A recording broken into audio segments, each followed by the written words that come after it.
Welcome to your Midday Sports. We begin with news on football. The Wray and Nephew Jamaica Premier League resumes this afternoon with a full slate of matches, including the marquee game between defending champions and leaders Mount Pleasant FC against Arnett Gardens at the Tony Spalding Sports Complex. The match kicks off at 7 p.m. Mount Pleasant are on 22 points, while Arnett are on 18, having played 9 matches to Mount Pleasant's 10. Mount Pleasant bounced back from a 3-game winless run to blank Treasure Beach 2-0 prior to the Christmas break. Meanwhile, Arnett Gardens are on a 5-game unbeaten run, including 4 wins and a draw. That game will be the second of a doubleheader at the venue.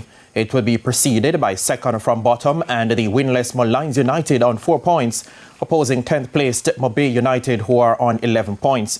Elsewhere at 5 p.m, the JC Ashenheim Stadium will be the venue for 3rd placed Tivoli Gardens on 18 points, squaring off with 11th placed Harbourview, who are on 8 points. In matches at 3 p.m, 4th placed Portmore United on 18 points journey to the Wembley Centre of Excellence to take on 6th placed Vere United, who are on 15 points. Still searching for their first win, bottom of the table, Limehall welcome Humberland to the Draxall Sports Complex, while Cavaliers square off with Treasure Beach at Sabina Park.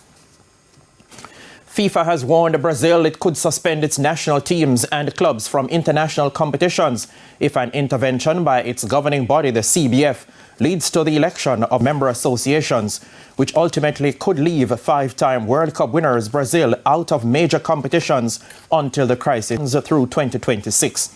The ruling against the Detroit Pistons set a new record for the longest losing streak in an NBA season after the Brooklyn Nets inflicted their 27th straight defeat.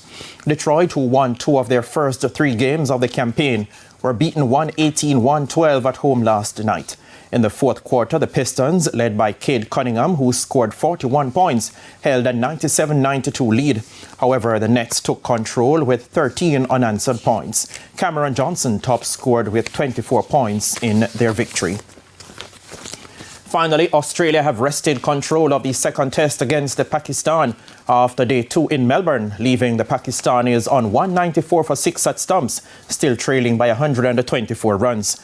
The Pakistanis had a strong start in response to Australia's 318 as Abdullah Shafiq 62 and captain Shan Masood 54 added 90 runs for the second wicket.